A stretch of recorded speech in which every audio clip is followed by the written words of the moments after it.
Welcome to Exhibition. And hello, Judith Nangala Crispin. Hello, Richard. Great to see you there. And your exhibition is Knocks, a record of things passing by night at Granger Gallery in Canberra. And those works are the sort of works you've been producing for a number of years now. How would you characterise the nature of what you've been trying to bring together as a body of work? Well, I describe them as afterlife portraits in our landscape, and of course drawing on ideas of country and the relationship that different birds and animals have with country.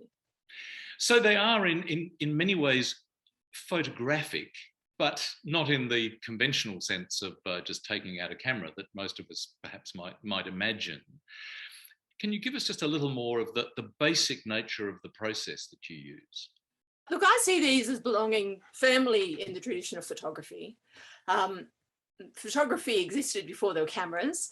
In general, they're based on three techniques from photography, plus a technique that belongs to electroplating.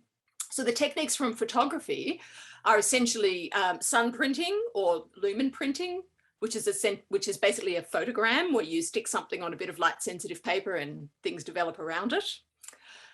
The other is chemigram, which is quite literally painting with photochemistry. And the other is cliché vert, which was popularized by Man Ray, but actually predates Man Ray. And that's the use of glass plates. So you put a bit of glass down and maybe you paint black paint on it and scratch lines in it. So you control the areas of the page which then expose in the light. You get quite fine detail that way. And to those three techniques, I then added some electroplating, but it's essentially using electricity with photochemistry. So it's still, I would still argue it's a way of creating photographic resists. So you spray a bit of, I've actually got a urinal, which I got out of the chook shed of Jeff Morecroft, who used to run the Biennale. He had this urinal there. So I took that and I attached car batteries to each side of it. So I've got positives on one side, negatives on the other. And then I spray the back of it with acids and different kinds of mineral salts, chlorides and so on. And over time, about 48 hours or so, these little dendrite crystals and things begin to form in the solution, which I then press onto light sensitive paper and use the same way you might use cliché vert in order to create resists that are then developed around. So there's very little in these that don't belong firmly in the tradition of photography. But it also sounds as though it's very much a hands-on process for you, where you are very actively involved in each of those quite technical processes. Is that partly what you enjoy about it? Yeah, I mean, people stopped doing this mostly because it killed a lot of people, because of the fact that you're working with potassium ferrocyanides, and for a long time they were working with beryllium and these kinds of things, and they didn't have very good PPE. So everybody moved away from it. Really, this is just the tip of the iceberg. There's so much in photochemistry. It's incredibly exciting, but also quite dangerous. So I had to build a geodesic dome to contain this stuff in after I, made a couple of poisonous gases and burned holes in a metal sink, and I'm just experimenting. We see you in the geodesic dome, but literally, do you also have perhaps what one might call a laboratory as much as a studio? Well, the dome is like that. In the bench type that I work on in the dome is the top of a large bench fridge. And that's all completely filled with chemistry and also a few bodies and things like that. So how much do you have to experiment and try to find your own pathways using these chemicals and processes? A great deal. Some of the outcomes are fixed, in that if I always use a copper chlorides, I'm always going to get sort of reddish or greenish tones. And so these things can be predicted. If the atmosphere is humid, I'm always going to get pinks. But because it's the chemistry also coming out from the animal as it decomposes that interacts with the silver halide crystals, which are suspended in a gel. That's what emulsion basically is, silver halide crystals in a gel. And because I don't know anything about the life of that animal, or even a lot of the times how long it's been dead or what parasites it has, they often have very different chemistry as they are beginning to break down. And so a huge amount of it is chance. I would say probably 90% of my prints fail, and I just have to keep going with it. I do it full time, so I make a huge body of work, but you only get to see the ones that succeeded. Tell us a little about the animals that you choose to use and how you find them, and then how you use them. Yeah, I mean, in a way, it's a sort of mistake to think of my work as a monologue, because it isn't. It's a collaboration with the country.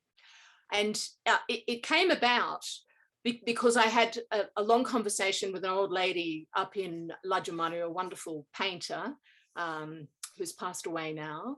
And she used to leave her canvases out for months before she began painting. And she would say that the marks that were on those canvas when she began, marks where birds had shat on it or a dog had slept there or whatever, that was the question the country was asking her, and then she'd answer the question. I really loved this idea of there being this conversation, and I thought so hard about how I could incorporate that into my practice. In a sense, photographers are natural collaborators, because we, a lot of the time we don't determine the image that we point a camera at. And I think, it can be the same with cameraless work too. I go out onto the country, and what country gives me, that's what I use. And I can think of it as creating art, or I can think of it as honoring the life forms that I find in the landscape, knowing that most of them are not going to work as prints. When country does speak to you and perhaps provide you with what you think is a question, and that might be in the form of the body of some animal that's died, how do you then answer that question, both visually and in the titles of the works? It's very difficult to answer those questions in a neat way, because a lot of what I find in this idea of a question coming from country is about value. Why is it that the death of somebody that I barely know can bring me to my knees, but I can walk past a dead snowy owl and not be moved as moved? Why? What is it in me that says that a life form that looks like me needs to be respected, and a life form that doesn't look like me doesn't? And so my approach to it is to try to, as I'm sitting there for sort of 50 hours or something with this animal anyway, as the print is developing, to try to find a way, a point of commonality with somebody else looking in. So I make up these little kind of stories, as titles, to sort of find a bridge in a way that maybe a viewer can look at that and say, oh, I have felt like that. Maybe that wombat felt like I have felt. And then when they see another dead wombat, maybe they make that connection. Can we go to a particular work and I'd like to read out the title, and then I wonder if you can take us through exactly what you did, the various stages to create this incredibly detailed and beautiful image. So the title is Zoe Descends to Comfort Her Daughters in a Burning Country. It was during the 2019-2020 bushfires.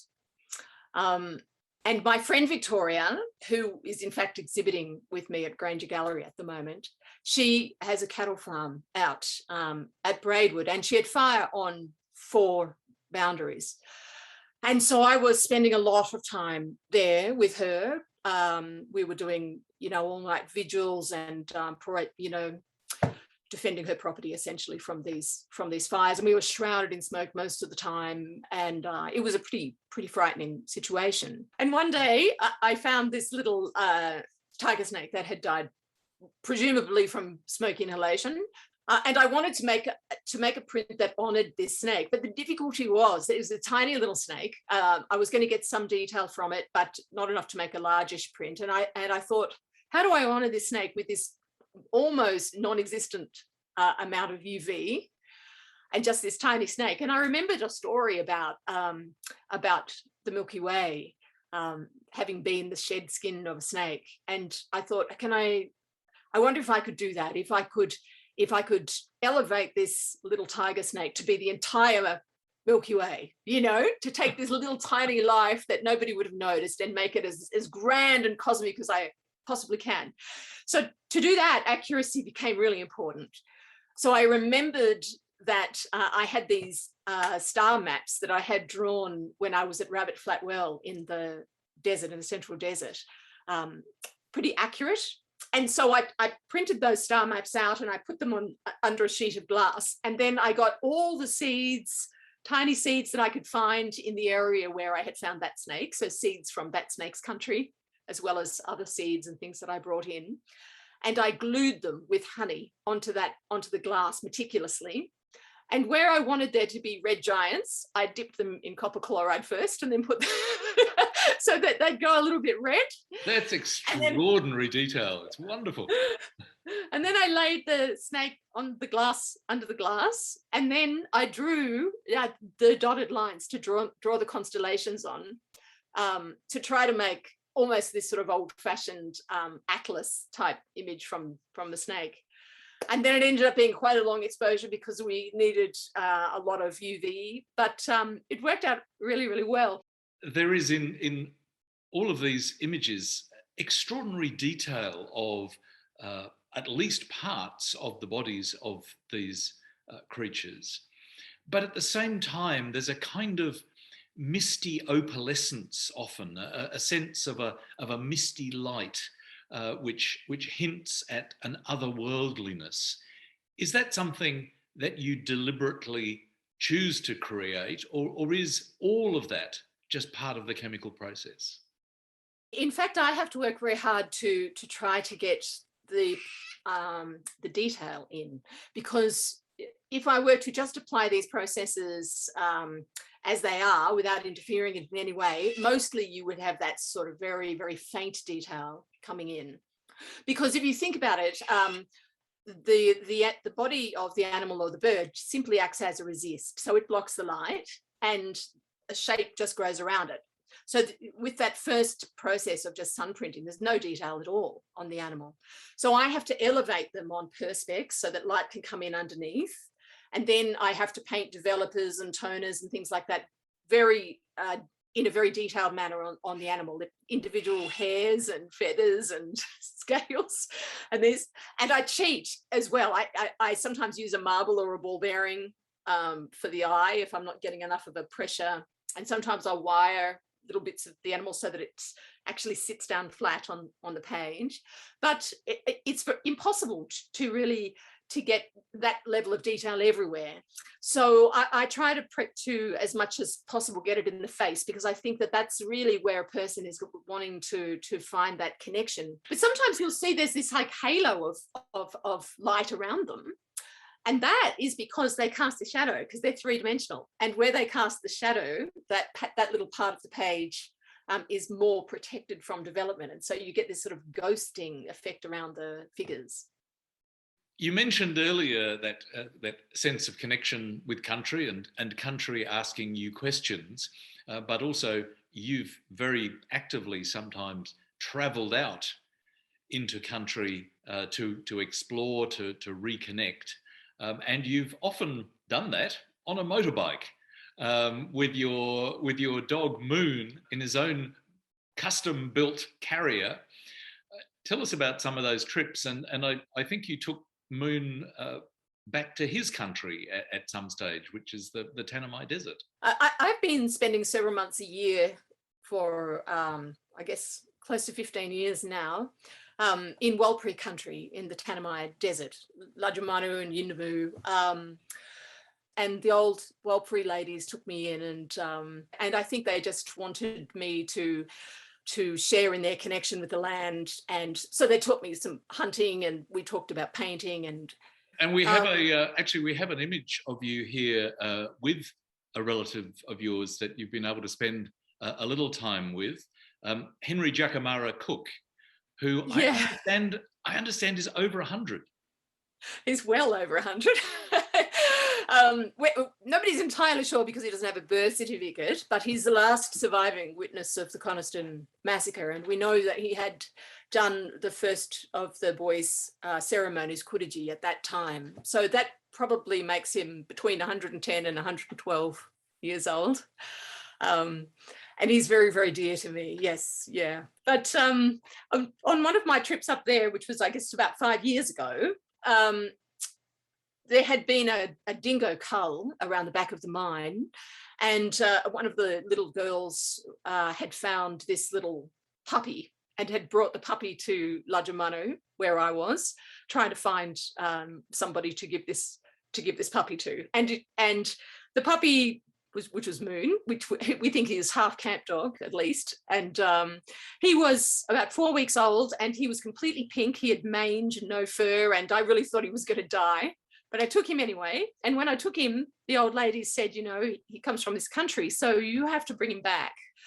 And I promised I would. And I have every year except one where I was stopped because of lockdowns, I have taken him back to country. And he did his dog training in Warlpiri language, so he understands Warlpiri language when the old lady shouted him. Every time he goes there, he vanishes off, and he's in one old lady's house or another. But yeah, we went up on the back of the motorbike, and he's a really good travel companion. You know, you get on the motorbike and you're a bit tired first thing in the morning, and you see this grinning face with, you know, goggles on in the mirror. He barked at all the trucks, and he was, a really fantastic companion. Well, you have been on some extraordinary journeys, and your works take us on some quite extraordinary journeys. So Judith Nangala Crispin, thanks very much for sharing your exhibition with us. Thank you so much, Richard.